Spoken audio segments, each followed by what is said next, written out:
contrairement, par exemple, à la doctrine catholique.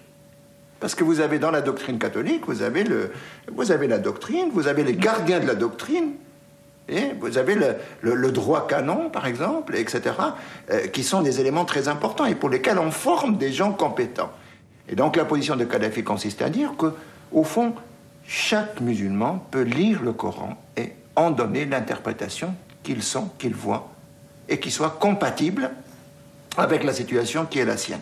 C'est un petit peu le sens de cet effort et de cet effort d'interprétation et qu'on appelle ijtihad. Donc, pour moi, c'est un élément important concernant, si vous voulez, ce qu'on peut appeler un rapport démocratique au Coran. C'est-à-dire qu'au fond, c'est un rapport démocratique dans le sens où la parole n'est pas confisquée.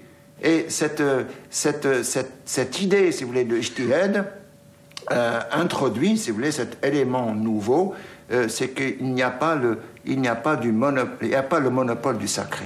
Je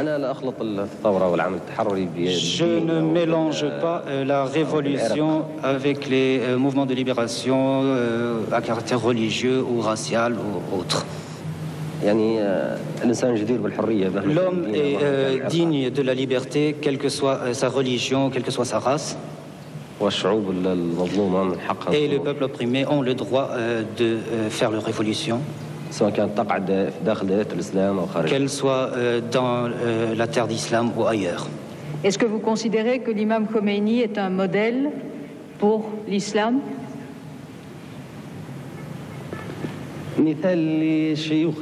Un modèle pour les cheikhs de l'islam. Kadhafi lui-même est en train de réfléchir. Il se rend compte qu'il faut rendre le pouvoir au peuple. Comment rendre le pouvoir au peuple? Lui qui est tellement imprégné de la Révolution française.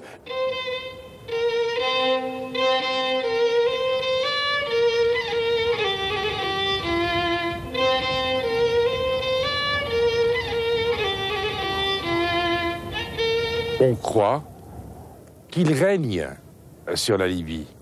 En fait, c'est vrai qu'il décide, mais il n'est pas tout à fait le seul. Il doit tenir compte, lui, l'enfant du désert, il doit tenir compte de toutes les tribus, de tous les clans, de toutes les familles qui composent et qui constituent la démographie libyenne.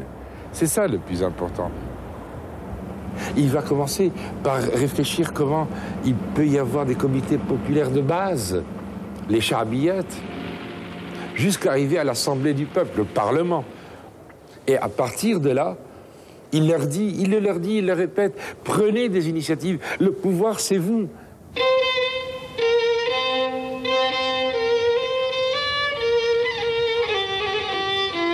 Kadhafi a, d'une certaine manière, parfois un petit peu cette euphorie de dire que, au fond, la Libye peut innover, y compris en matière de démocratie, et renouer en quelque sorte avec une conception antique de la démocratie, dans la démocratie directe.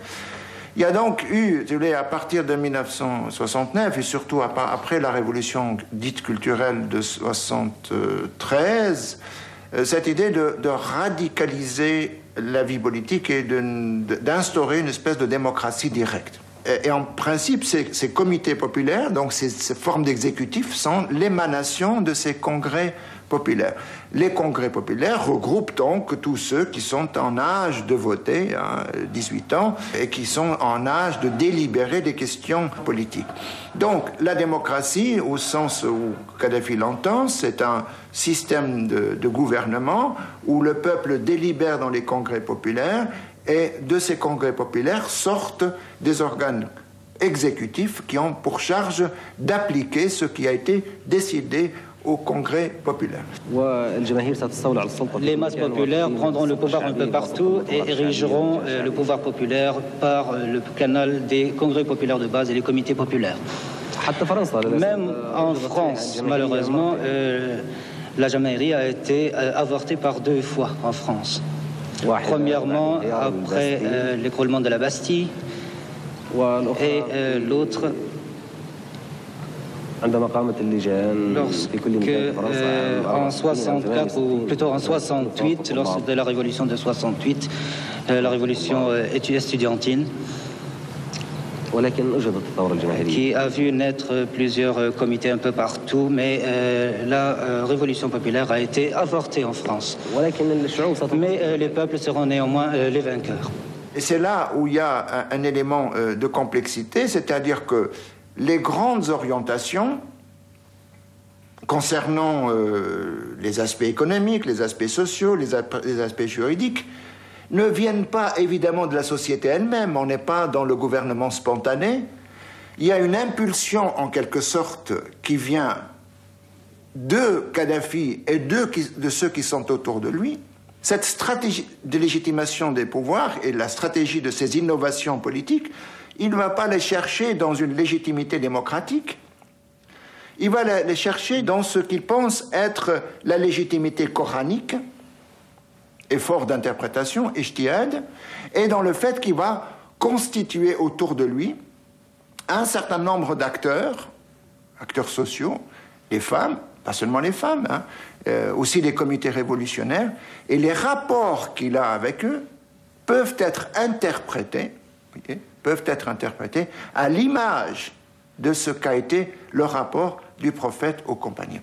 Et il y a là, si vous voulez, en quelque sorte, ce qu'on peut appeler un petit peu une homologie structurale, dans la mesure où le mode d'action est conforme à ce qu'il croit être la manière avec laquelle le prophète a énoncé des vérités sur les sociétés et la manière avec laquelle il a organisé autour de lui la première communauté des musulmans pour faire vivre d'une certaine manière l'État musulman tel qu'il a pris naissance après la révélation du prophète. Je suis le prophète de la révolution et non le prophète de Dieu.